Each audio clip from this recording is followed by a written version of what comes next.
오늘의 말씀은 요한복음 11장 33절에서 35절 말씀입니다. 예수께서 그가 우는 것과 또 함께한 유대인들이 우는 것을 보시고 심령의 비통히 여기시고 불쌍히 여기사 이르시되 그를 어디 두었느냐 이르되 주여 와서 보옵소서 하니 예수께서 눈물을 흘리시더라. 아멘. 여러분 종교의 시작이 언제라고 생각하세요? 종교가 언제 시작했을까요? 알 수 없는데 많은 종교학자들이 이런 얘기를 합니다. 인간이 살다 보니까 옆에 있는 사람들이 죽음을 경험하더라는 거죠. 인생의 끝이 있더라는 겁니다. 사랑하는 부모님도 돌아가시고 할머니 할아버지도 돌아가시고, 그래서 종교학자들은 인간이 자신이 끝이 있다는 걸 알고 나서, 소위 유한성을 경험하고 나서 이거 죽음을 어떻게 극복할 것인가, 이 죽음에 대한 공포나 불안을 다루는 방식으로 종교가 발달했을 것이다, 이렇게 추정합니다. 당연히 이 죽음 이후의 세계, 소위 이제 사후 세계라고 하는 곳에 관심을 가진 것이 바로 종교의 시초다, 이렇게 얘기들을 하는 거죠. 예를 들면 이런 게 있을 수 있을 것 같아요. 죽음 이후에 어떤 종교는 다시 태어난다고 그러죠. 착하게 살아야 사람으로 태어나지, 잘못하면 막 벌레로 태어나고 이럴 수도 있고, 또 어떤 종교는 이제 영원히 죽지 않는다, 영생을 믿고, 혹은 새로운 몸으로 부활을 믿는 여러 종교가 생겨났다는 거죠. 그리고 보면 기독교도 예외가 아닌 것 같습니다. 그죠? 생명을 주신 하나님, 창세기를 보면 다른 생명체는 그렇게 안 했는데 인간만 지으신 다음에 코에다가 이렇게 후 하고 입김을 불어넣으십니다. 숨을 불어넣었더니 비로소 숨을 쉬게 되었어. 생령이 되었다, 이렇게 성경은 기록하고 있습니다. 그걸 믿으면 창조신앙을 가지는 거죠. 그죠? 그런 다음에 죽음 이후는 이 하나님 나라, 그리고 다시 사는 부활을 믿는 부활신앙을 가져야 우리가 기독교인이 됩니다. 여러분, 죽음을 어떻게 정의하시겠습니까? 여러분, 죽음을 어떻게 정의하세요? 죽음이 뭐죠? 너무 쉽죠. 숨을 안 쉬는 게 죽음이다. 좀 전에 이렇게 생기를 불어넣었는데 숨을 더 이상 쉬지 않으면 죽은 거죠. 그죠? 그래서 동물이나 인간이 다 똑같습니다. 숨을 안 쉬면 죽은 겁니다. 의학에서는 있잖아요. 뇌가 더 이상 기능을 하지 않습니다. 멈췄어요. 그럼 그걸 뇌사 상태라고 하죠. 근데도 여전히 호흡 기능은 남아 있어요. 숨은 쉴 수 있어요. 그러면 살아있는 것으로 간주합니다. 그죠? 그래서 뇌의 기능이 멈춰도 산소를 공급해가지고 이 사람이 살아있는 것으로 의학적으로 만들 수가 있어요. 그걸 뭐라 그러는 줄 아십니까? 연명치료라고 하죠. 연명치료라고 합니다. 그래서 이 연명치료를 보통 많이들 하는데, 살아생전에 나 이거 안 받을래, 나 연명치료 나는 이거 거부할 거야 라고 하는 동의서가 생겼습니다. 그걸 영어로 DNR이라고 그래요. DNR. 영어의 약자인데 Do not resuscitate 이라고 하는 말이에요. 나는 소생시키지 말아주세요, 그런 말입니다. resuscitate이 소생시키다 라고 하는 단어예요. 제가 미국서 유학 시절에 교회 갔더니 교회에서 이 DNR 동의서를 막 돌리는 거예요. 그런 다음에 특히 기독교인들이 이 DNR을 동의서 쓰자고 하는 분들이 많더라고요. 왜 그럴까요? 기독교인들 중에는 왜 또 이 DNR을 많이 동의서를 써야 된다고 느끼실 것 같아요? 한번 상상해 보시겠어요? 내가 굳이 하나님이 부르시면 가야지, 하나님이 부르시는데도 그때 인위적으로 마스크 쓰고 내가 생명 이런 연장 안 하겠다, 이겁니다. 그죠? 그래서 나는 차라리 빨리 하나님 품에 가고 싶어. 뭐 이런, 나는 하나님 나라에 빨리 가고 싶어. 뭐 이런 분들이 이제 DNR에 사인하는 거죠. 네. 그래서 이제 그러면서 부활신앙, 영생에 대한 믿음을 또 그걸로 이렇게 드러내는 경우도 있는 것 같습니다. 저는 오늘 좀 죽음에 대한 다른 얘기를 해보려고 그래요.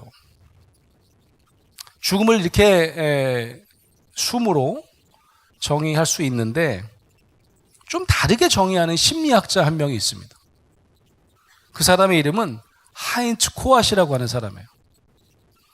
이분은 정신분석을 공부하고 심리치료를 연구했던 그런 학자였어요. 이분이 이런 얘기를 합니다. 인간을 생명체랑 다른 생명체랑 똑같이 그냥 코로만 숨 쉬는, 그래서 그냥 생물학적 산소만 필요한 존재로 이해하면 안 된다는 거예요. 인간은 산소가 하나 더 필요하다고 그랬습니다. 이분이 아주 유명한 그 명언을 하나 남겼는데 무슨 말이냐면, 인간은요, 지금 여기 공기가 있으니까 우리가 살아남아 있잖아요. 산소가 있지 않습니까? 이 장소에. 산소가 없는 물리적 공간에서 생존하는 것보다 다른 사람이 우리에게 감정적으로 공감해주지 않는, 감정적으로 공감하면서 반응해주지 않은 심리적 공간에서 살아남는 것이 훨씬 어렵다. 이런 얘기를 한 거예요. 그래서 다른 생명체랑은 달리 인간에게는 심리적 산소가 필요하다. 이렇게 얘기합니다. 인간만은 심리적 산소가 필요하대요. 심리적 산소는 우리가 다른 사람이 나에게 공감으로 반응해 줄 때, 그럴 때 생겨난다는 겁니다. 왜 그럴까요? 왜 이 학자는 인간은 또 다른 산소, 다른 생명체와 달리 이 물리적 산소, 생물학적 산소뿐만 아니라 이 심리적 산소가 필요하다고 얘기했을까요? 이게 보면요, 그 발달상의 이유랑 굉장히 연관이 있는 것 같아요. 생물학에서 개체 발달이라는 걸 이제 얘기를 하는데, 한번 생각해 보세요. 인간만큼 태어나갖고 재구실 못하는 생명체를 보셨어요?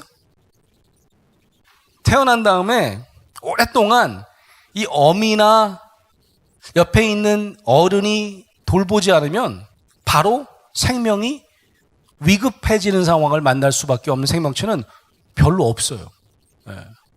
여러분, 포유류랑 비교해보면 아주 금방 알 수 있습니다. 포유류랑. 포유류를 보면요, 태어나자마자 거의 벌떡 일어나는 동물도 있어요. 우리는 얼마나 오래 걸려요? 엄청 오래 걸리죠.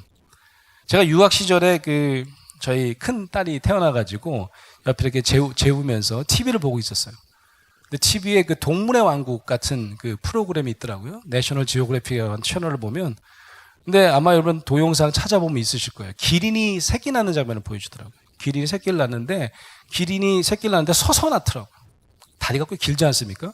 그래서 엉덩이 부분에서 뭐가 이렇게 퉁 하고 떨어져요. 뭘까요? 새끼를 낳은 겁니다. 그러면 어떻게 해야 돼요? 여러분 같으면 어떻게 하시겠어요? 아이가 어디서 떨어지면 깜짝 놀라갖고 우리 같으면 막 껴안고 막 이렇게 도닥도닥하고 이렇게 할 거 아니겠어요? 근데 잘 생각해 보세요. 굽이 있는 동물은 그렇게 안을 수가 없습니다. 품을 수가 없어요.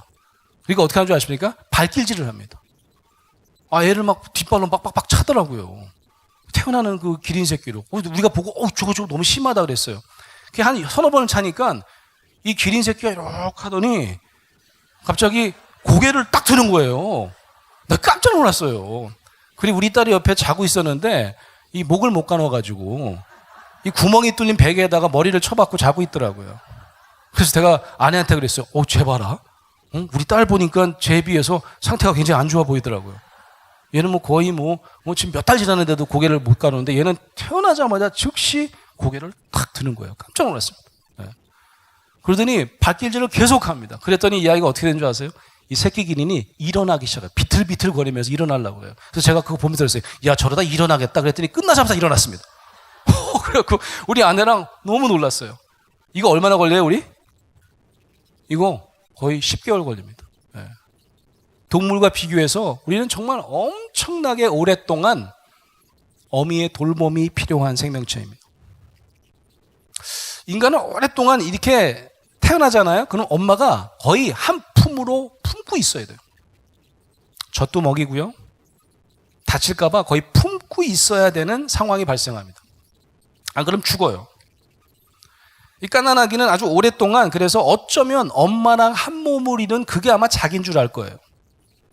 그런 테두리가 아마 이 품이 아마 자기라고 생각할지도 몰라요. 그래서 안전하게 그 안에서 보호를 받습니다. 엄마는요, 아이랑 제일 먼저 뭘 하는 줄 아세요? 눈을 맞춥니다. 품고 눈을 맞춰요. 그 놀이를 시작합니다. 그 놀이가 무슨 놀이일까요? 깍꿍놀이인 거 아세요? 깍꿍놀이. 예. 이게 심리학자는 깍꿍놀이를 거울놀이라고 합니다. 이렇게 깍꿍 하면 애가 까르르 함께 웃지 않습니까? 깍꿍, 씨. 이렇게 하는데 웃으면 걔는 좀 상태가 안 좋은 거예요. 그 내가 이렇게 웃기 때문에 따라 웃는 거예요. 그래서 거울처럼 따라 웃는 거라고요. 예. 깍꿍은 어느 나라에서 시작했는지 혹시 아세요? 깍꿍은 어느 나라에서 시작했을까요? 우리나라? 제가 미국에 처음 가가지고 제가 미국 교회를 다녔거든요. 근데 깜짝 놀랐어요. 깍꿍이 있는 거예요. 미국 사람들이 삐까보고 그러더라고요. 말은 좀 다른데, 저 사람 깍꿍을 하네? 제가 유럽에 처음 간 나라가 오스트리아인데, 거기 이제 독일말을 쓰더라고요. 독일말로도 깍꿍이 있는 거예요. 그래갖고 제가 수업 시간에, 이 깍꿍이 전 세계에 있는 것 같다 그랬더니, 마침 우크라이나에서 온 유학생이 있어요. 그래서, 우크라이나에도, 깍꿍이 있냐? 깍꿍이 있대요. 뭐냐고 그랬더니 무슨 새끼 그러더라고요. 너 욕하는 거야? 지금 뭐야? 그랬더니, 아니래요. 모든 나라에 깍꿍이 있습니다. 그 이유가 뭘까요? 어느 나라에서 어느 나라로 전해진 게 아니고요. 어느 나라든지 아이가 태어나면 엄마랑 한 몸을 이뤄서 엄마 품에서 눈을 맞추고 제일 먼저 하는 게 거울놀이였던 거죠. 그래서 이 거울놀이를 통해서 인간이 엄마의 얼굴에서 자신을 비춰보는 것, 이걸 뭐라고 이름 붙였냐면 심리학자는 미러링 이렇게 이름 붙였습니다. 미러링. 거울이 되어주는 상대방에게 내 얼굴을 비춰보는 거예요. 깍꿍처럼 말이죠. 엄마가 자신을 이렇게 쳐다보는데 이렇게 환하게 웃으면서 쳐다봅니다. 예. 그러면 그 아이는 엄마의 얼굴을 보면서 자기도 환하게 웃어요. 따라 웃어요. 예. 그러면 마음이 어떻게 해요? 안정적으로 변합니다. 근데 가끔 어떤 거울이 있어요? 상태가 안 좋은 거울이 있습니다. 깨진 거울이 있습니다. 쳐다보고 있는데 막 찡그리고 막 소리를 지르고요. 예. 어떨 때는 막 그냥 화를 내는 거울이 있습니다. 그럼 나도 모르게 얼굴이 찌푸려져요. 예. 나도 모르게 사실은 얼굴이 이그러지기 시작합니다. 나중에 아무리 그 아이가 공부도 잘하고 막 성공해도 내면에는 어린 시절에 이렇게 엄마 얼굴에 비춰본 그 찡그러진 자기의 모습, 불편한 자기의 모습을 머릿속에 가지고 있게 돼요. 가끔 또 어떤 거울인 줄 아세요? 가끔 보면 요술 거울이 있어요. 변덕장의 거울이 있습니다. 처음에는 막 이뻐서 막 좋아 죽어요. 예, 근데 어떻게 갑자기 화가 나면요, 이 엄마가 너 왜 태어났냐 그러고 막 그래요. 그럼 애가 헷갈리지 않겠어요? 예, 도대체 내가 언제 이 사람이 변할지 모르잖아요. 그게 되게 불안해집니다. 이런 아이는 나중에 크면 어떻게 되는 줄 아세요? 예, 다른 사람 만날 때 이 사람이 나를 받아줄까? 이 사람한테 내가 인정받을 수 있을까? 사랑받을 수 있을까? 굉장히 불안해집니다. 불안한 기질의 아이로 자랄 수밖에 없다는 거죠. 그러면 이 부모의 미러링이요, 굉장히 중요하겠죠. 왜요? 이 미러링을 안정적으로 잘 받으면 이 아이가 나중에 커서도 나는 다른 사람이 나를 잘 받아줄 거야. 나는 꽤 괜찮은 아이야. 나는 사랑받기 꽤 그럴듯한 아이야. 라고 해서 자존감이 높아질 텐데, 아까 얘기한 대로 굉장히 불안한 엄마를 만나서, 불안한 아빠를 만나서 늘 불안한 마음을 가지고 자랐다면 다른 사람 만날 때도 그런 불안한 기질을 가질 수밖에 없다는 것입니다. 만약에요, 어린 시절에 이렇게 미러링이 굉장히 부실하잖아요. 미러링이 굉장히 부실하잖아요. 그러면 갑자기 아이가 산소가 부족해집니다. 혹시 아세요? 이때 산소는 생물학적 산소가 아니에요. 갑자기 산소가 부족해갖고 잘못하면 아이가 목숨을 잃을 수도 있습니다. 이 실험을 굉장히 유명한 실험인데요. 이때 산소는 분명히 생물학적 산소가 아니라 심리적 산소라는 것을 잘 보여주는, 이게 얼마나 중요한지 잘 보여주는 실험이 있어요. 그 실험 이름이 어떤 이름이냐면 Still Face Experiment라고 하는 실험입니다. 번역하자면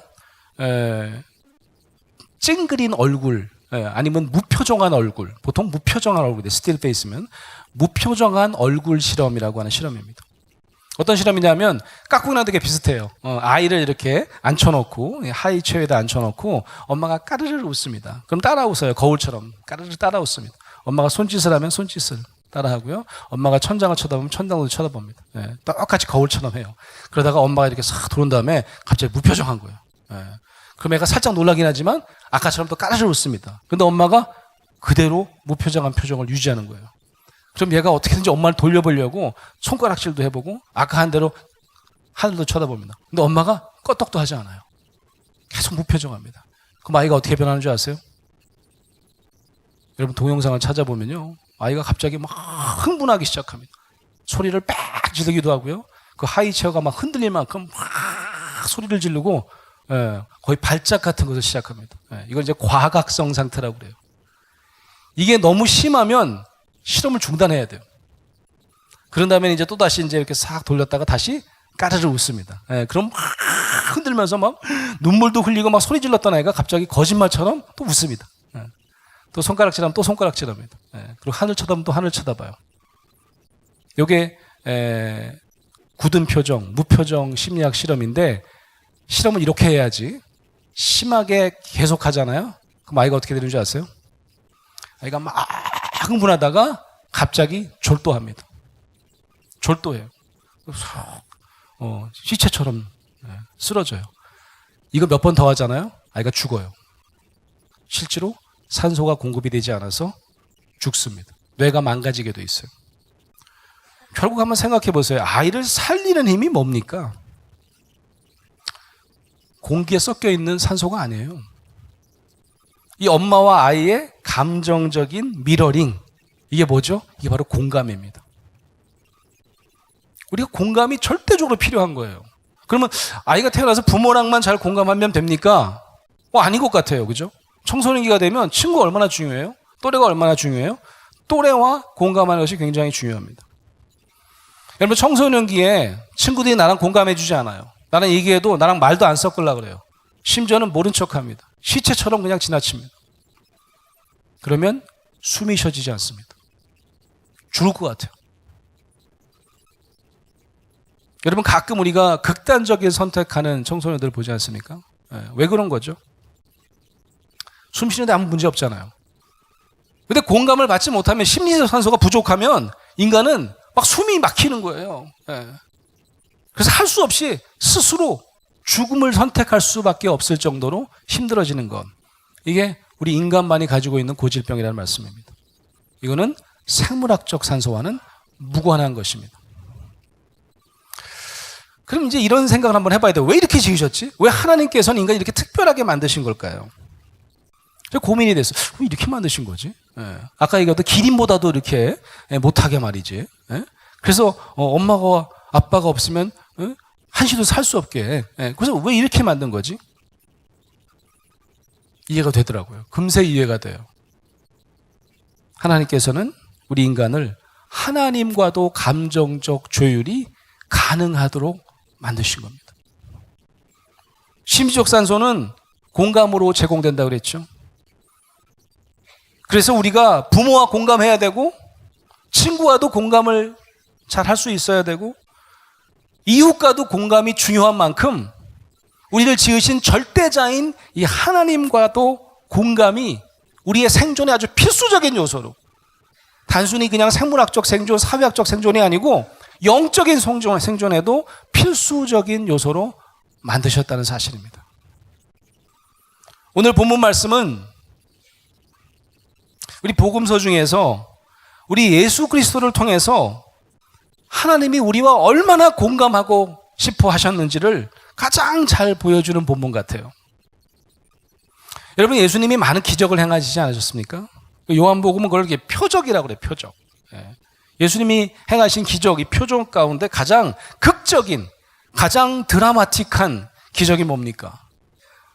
아마 오늘 본문 말씀에 나와 있는 기적일지도 몰라요. 이 기적은요, 죽은 지 나흘이나 돼가지고 냄새까지 나는 나사로를 죽음에서 일으키셔서 살려내시는 기적이에요. 여러분 이 본문 바로 다음에 어떤 장면이 나온지 아십니까? 예수님을 이렇게 꼬투리 잡으려고 막 쫓아다니는 사람들 있죠. 대제사장들과 바리새인들이 공회를 엽니다. 이 사건 즉시 회의를 소집해요. 그런 다음에 바로 그날부터 우리 예수를 죽이자 모의합니다. 예수님을 죽이기로 모의하는 장면이 등장합니다. 이유가 뭔지 아세요? 그동안 기적을 많이 베푸셨지만 더 이상의 표적은 없다. 요즘 젊은 친구들 하는 말 맞다나 표적의 끝판왕이에요. 이거 아니 어떻게 이런 기적을 행할 수가 있지? 47절에 보면 이 사람이 예수입니다. 예수님이 많은 표적을 행하니 우리가 어떻게 하겠느냐? 만일 그를 이대로 두면 죽은 사람을 살렸다는 기적까지 사람들이 다 알아채면 여기 이렇게 돼 있어요. 모든 사람이 그를 믿을 것이요. 그리고 로마인들이 와서 우리의 땅과 민족을 빼앗아가리라. 불안해진 겁니다. 더 이상 무슨 기적이 필요하겠어요? 병을 고치는 기적이 아니에요. 오병이어 기적도 아니에요. 죽음을 생명으로 돌이켰다? 이거 신이 할 수 있는 일 아닙니까? 어떻게 이런 일이 인간이 하지?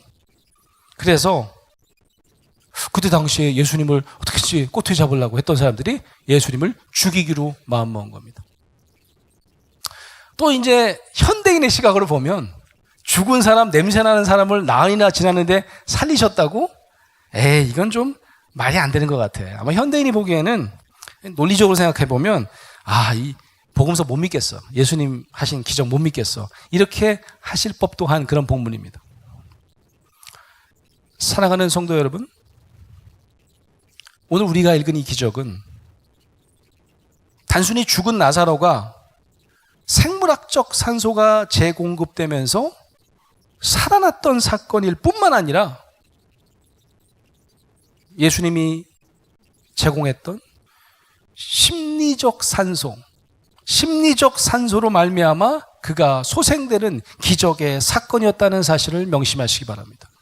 그게 훨씬 더 중요한 거예요. 여러분, 마리아와 마르다의 관계를 아십니까? 마리아, 마르다 이 자매와 예수님은 아주 특별한 관계였어요. 엄청 친했어요.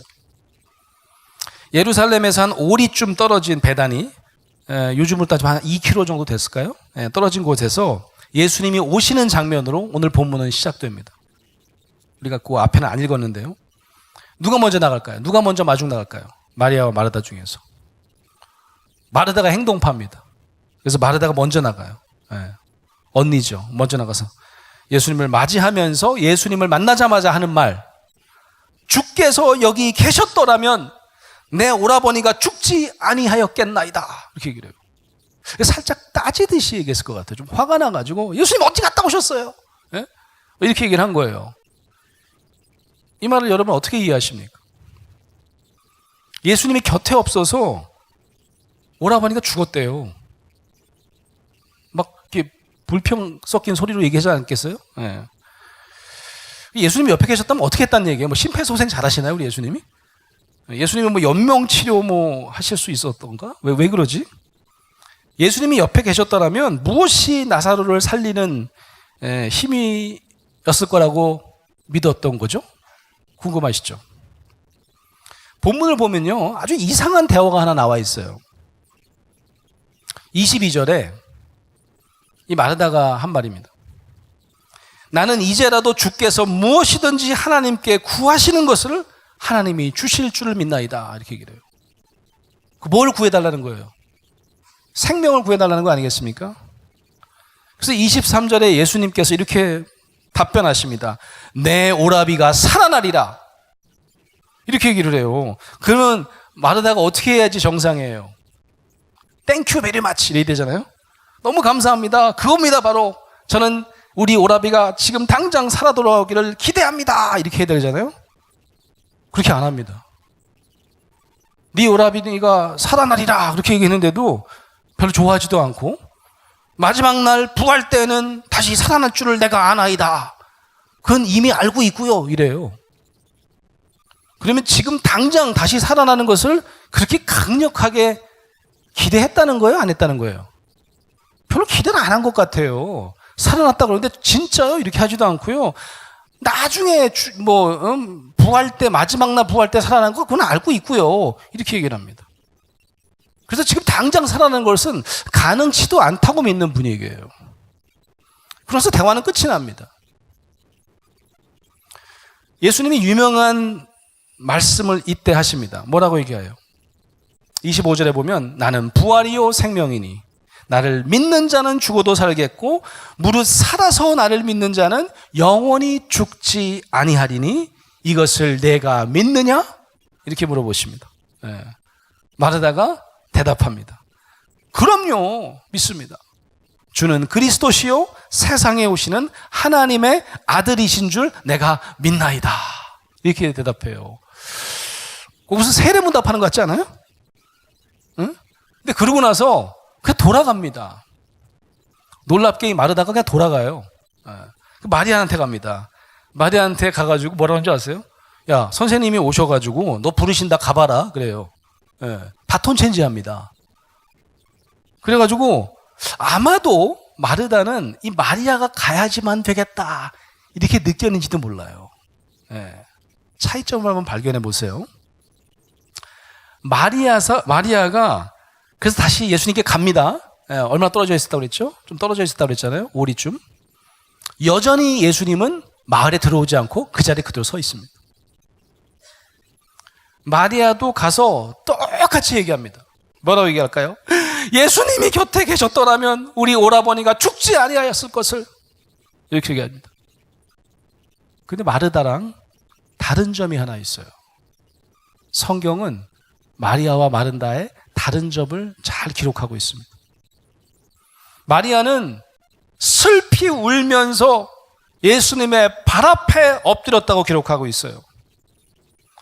갈 때 어떻게 가냐면 떠날 때부터 막 울면서 가는 거예요. 그러니까 동네 사람들이 저 마리아 또 울면서 간다 그래갖고 걱정이 되고 같이 울면서 쫓아옵니다. 마을 사람들이. 그 앞에 본문에 그런 말씀이 있어요. 그래서 제가 한번 읽어볼게요. 예수께서 그가 우는 것과 마리아입니다. 마리아가 우는 것과 또 함께 온 유대인들, 동네 사람들입니다. 이 우는 것을 보시고 심령에 비통히 여기시고 불쌍히 여기사 예수님께서 강하게 뜨겁게 공감하시는 장면이 나옵니다.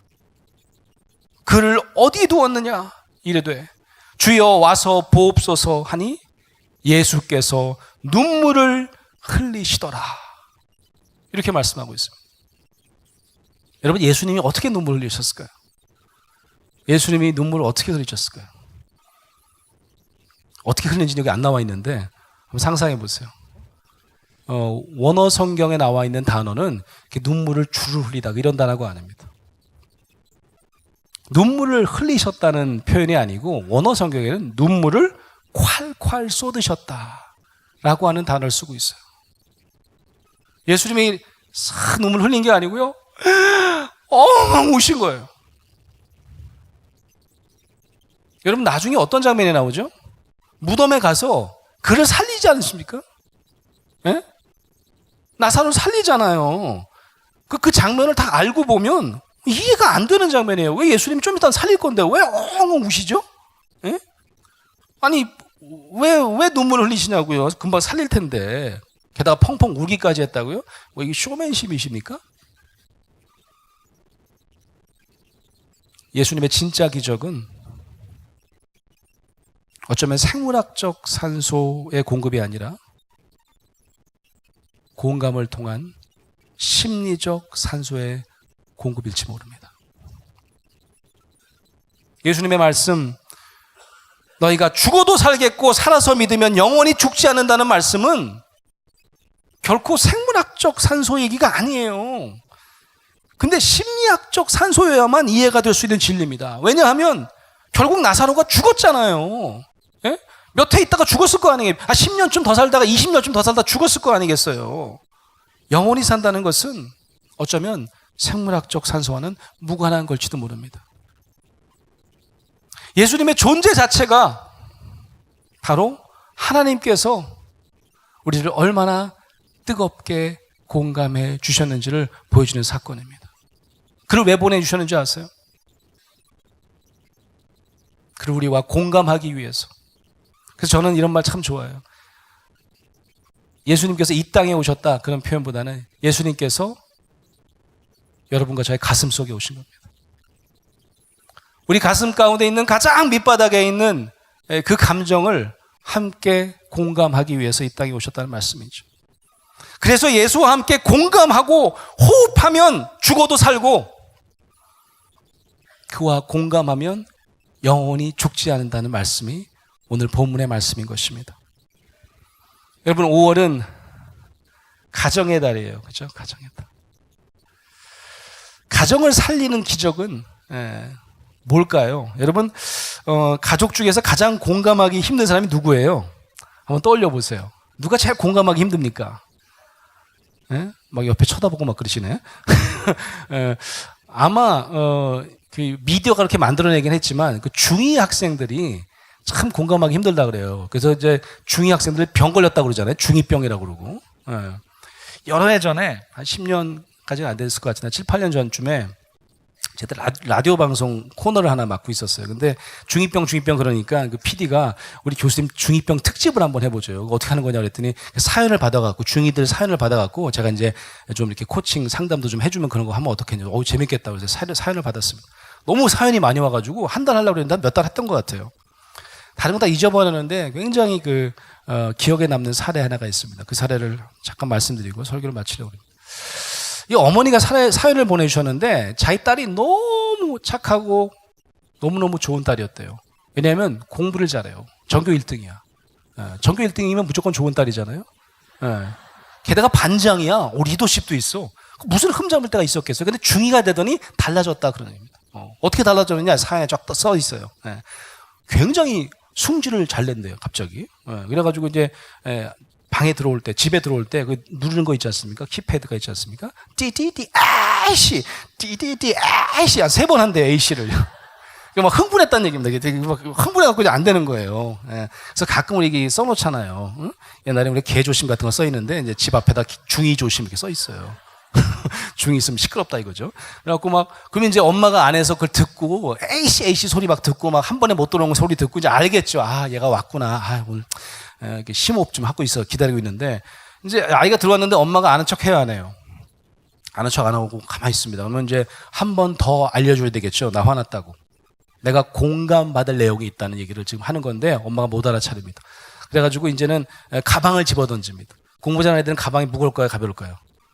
엄청 무겁습니다. 가방을 그냥 확 던졌더니 깨지는 소리가 납니다. 마루 깨지는 소리가 쫙 그 소리가 나니까 엄마가 한마디 해야 되겠죠. 그 사연에 보면 아주 고운 말로 했다고 써 있어요. 아마 그랬을 것 같아요. 걔 이름이 수진이면 수진아 집에 들어오면 엄마한테 뭐부터 해야지? 뭐부터 해야지? 어떻게 아세요? 그 방송 들으셨나 봐. 인사부터 해야지 그랬더니 이 아이가 갑자기 뭐 인사! 근데 갑자기 화를 내는 거예요. 됐거든! 그러더니 갑자기 숫자로 하는 욕 있죠? 숫자로 하는 욕을 확 한 거예요. 그러니까 엄마가 귀를 의심합니다. 내가 생전에 그런 욕을 해본 적이 너 지금 뭐라 그랬니? 엄마한테 지금 18이라고 그랬니? 그랬더니 왜 했다 어쩔래 18 한 번 더 했습니다. 그럼 엄마가 완전히 뚜껑이 열렸어. 너 중2라고 봐주려고 그랬더니 안 되겠어. 너 어따 대고 엄마한테 으악 막 소리 지르고 뛰어옵니다. 도망가야 되겠죠. 그냥 도망가갖고 자기 방에 문을 빡 잠궜습니다. 엄마가 막 문을 차는 거예요. 나와! 너 죽었어. 이제 끝장내자! 뭐 화를 막 버럭같이 내는 거죠. 그러니까 그 안에서도 딸은 또 안 나갈 거거든! 막 소리 지릅니다. 둘 다 이제 분노와 분노를 함께 느끼는 거잖아요. 이걸 뭐라 그래요? 이걸 공감이라고 하죠. 이걸 어떤 바보가 공감이라고 그러겠어요. 근데 왜 이걸 공감이라고 안 하는 이유는 뭐예요? 이거는 진짜 감정이 아니에요. 진짜 감정은 이 안에 있습니다. 아직 물어보지도 않았어요.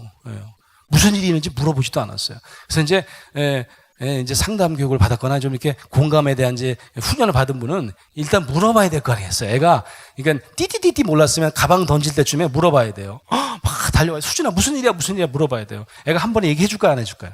한 번에 얘기 안 해줘. 됐어 얘기 안 할 거야. 그러면 또 얘기하지 말고사 얘기하지 말고사. 그 가버리면 끝나는 거예요. 그러니까 뭐 아니야 무슨 이제 얘기 좀 해봐봐. 그럼 이제 그때 뭐 몇 번 뜸을 들여요 아이가. 한 번에 얘기하네. 아마 여러분이 공감을 잘 해주셨으면 한 번에 얘기하겠죠.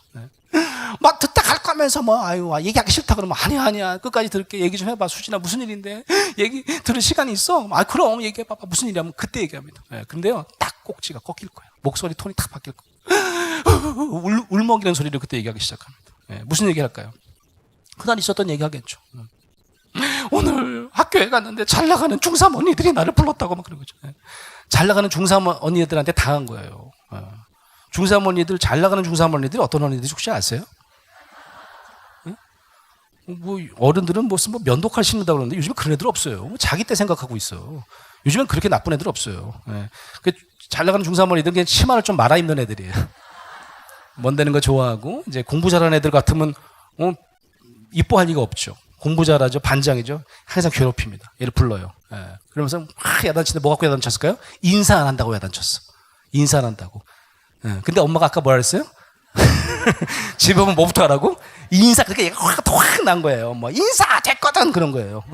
그 이제 인사 안 한다고 막 야단을 치는데 얘가 맞아봤어요? 안 맞아봤어요? 한 번도 맞아본 적이 없어요. 너무 무서운 거예요. 그래서 무릎을 꿇었습니다. 무릎을 꿇고 막 싹싹 빌어요. 때리지 마세요. 언니들 때리지 마세요. 빌어요. 비굴하게 그죠? 창피하게. 안 맞으려고. 근데 저 위에 누가 인기척이 있어요. 언덕 위에 봤더니 누가 있어요? 내가 짝사랑하는 중3 오빠가 지나가는 거예요. 어떻게 하면 좋아요? 이거 보면 돼요? 안 돼요? 안 되죠. 고개를 팍 숙였습니다. 아무 얘기도 안 했어요. 나 뭐 모르고 지나가게 하려고. 근데 자꾸 또 위협을 하니까 놀라가지고 때리지 마세요. 또 목소리 씌워놨어. 이 목소리 세워나와서 분명히 봤을 것 같아 나를. 너무너무 창피해갖고 딱 봤더니 어떻게 해요? 애가 싹 지나갔어요. 뒤통수만 보여. 본 거예요? 안 본 거예요? 몰라요. 봤는지 안 봤는지. 그래갖고 애가 막 너무 속상해서 막 속상하다고 울기 시작합니다. 여러분 같으면 어떻게 하시겠어요? 여러분 같으면 어떻게 하시겠어요? 아마 이러신 분이 계실 거예요. 너 남자라고 그랬니 지금? 중3 오빠 짝사랑한다고? 너 지금 중3 오빠 짝사랑할 때야? 그럼 어떻게 해요? 그냥 끝나는 거예요 그날로. 혹시 걔 공부 잘하니? 뭐 이런 거 물어보게 돼 있어요. 어떻게 해야 될까요? 얼마나 얘가 창피했겠어요. 자기의 좋은 모습만 보이고 싶었을 텐데 무릎을 꿇고 이렇게 싹싹 비는 모습을 보여줘. 아마 이런 것도 있지 않았을까요? 저 오빠가 나 좀 구해줬으면 하는 마음도 있었을 텐데 어떻게 했어요? 그냥 휙 가버렸죠. 봤는지 안 봤는지 모르겠지만 아마 여러 가지 감정이 있을 거예요. 아마 제대로 공감하려면 엄마 이래야 될 겁니다. 아우 어떡하면 좋니 우리 딸. 창피했겠다. 걔는 왜 또 하필 그때 지나갔다니. 우리 딸 너무 속상했겠다. 그럼 애가 엉엉 울기 시작합니다. 엄마 나 어떡해. 막 울기 시작합니다. 그럼 엄마가 아우 글쎄 말이야 어떡하면 좋니. 엄마 나 학교 못 갈 것 같아. 내일부터 학교 안 갈 거야. 막 그래요. 근데 또 그때 그래도 학교는 가야 되지 않겠니? 이러면 또 망하는 거예요. 어떻게 해야 돼요? 그냥 계속 엉엉 울어야 돼요. 엄마 학교 못 가. 그래 못 가지. 어떡하면 좋냐 우리 딸. 뭐 울어야 돼요. 뒤에서 이제 아빠가 보고 있으면 좀 미친 거 아니야 저 두 사람 저거? 아니 저 정신 바짝 차리 무슨 학교를 안 갔나? 아니 저 얘기를 똑바로 해야지 막 이럴 거 아니겠어요? 근데 이 두 사람이 제대로 엉엉 울었다고 생각해 보세요. 참 울다 그러면 내가 엄마 이제 가세요. 나 공부해야 돼. 끝났어요. 시커 울었어요. 그럼 이제 엄마가 나오면 아빠가 또 뭐라고 난리치겠죠? 어서 이딴 걸 배워가지고 말이지. 뭐 하는 짓이냐고 막 그러고 안에서. 내가 배웠어. 이게 공감이래. 말이라고 이제. 근데 이제 걱정이 됩니다, 엄마가. 학교 안 간다 그러면 어떡해요? 다음날 아침에 일어나는데 막 걱정이 돼 죽어요. 아침밥을 이렇게 차려주면서 어떻게 수진아, 학교는 갈 수 있겠니? 그랬더니 얘가 밥을 잘 먹다가 갑자기, 왜? 개교기념일이야? 그래요. 아니, 미친 거 아니야, 이거? 어제 학교 안 간다고 그랬잖아요. 근데 다 까먹은 거예요? 얘가 미친 거예요? 얘가 살아난 겁니다. 어제는 죽은 것 같았어요. 어제는 이 숨 쉬는 데는 문제가 없지만 누가 내 마음을 공감해 줄 수 있을까? 그래가지고 심리적 산소가 엄청 부족했거든요. 근데 엄마가 끝까지 내 마음속 깊은 얘기를 다 들어주시고 내 창피한 거 다 들어주시고 나랑 같이 엉엉 울었다고요. 그래서 엄청나게 심리적 산소가 공급됐습니다. 내가 거뜬해집니다. 하룻밤 자고 일어나니까 뭐 사귀는 오빠도 아니고 뭐 다음에 또 기회 되면 또 뭐 좋은 거 보여줄 때가 오겠지. 내가 거뜬해집니다. 왜 그런 줄 아세요? 심리적 산소가 공급됐기 때문입니다. 여러분 성육신이 뭐라고 생각하세요? 성육신? 육신을 입고 이 땅에 오셨다. 제가 아까 얘기한 대로 하나님이 이 땅에 예수님을 보내주셨다. 아니라니까요. 예수님을 우리와 뜨겁게 공감하도록 우리의 가슴 가운데로 보내주신 사건이 바로 성육신 사건입니다. 사랑하는 성도 여러분, 오늘부터 우리 예수님, 그것도 공감의 화신, 공감하시는 예수님을 닮아가시는 저와 여러분 되시기를 간절히 축원합니다. 우리의 가정에서, 우리 곁에서 우리가 힘들 때마다 우리 옆에서 뜨겁게 공감하시고 펑펑 눈물 흘리시는 예수님을 느끼시는 저와 여러분 되시기를 바랍니다. 그래서 우리도 예수님처럼, 우리 예수님 따라서 우리도 우리 가정에서 자녀들을, 또 배우자를, 그 교회에서 형제자매들을, 그리고 세상에 나가서는 정말 공감이 필요한 우리 이웃들을 공감하셔서 마침내 그들을 살려내시는 기적의 주인공들이 되시기를 간절히 축원합니다. 아멘.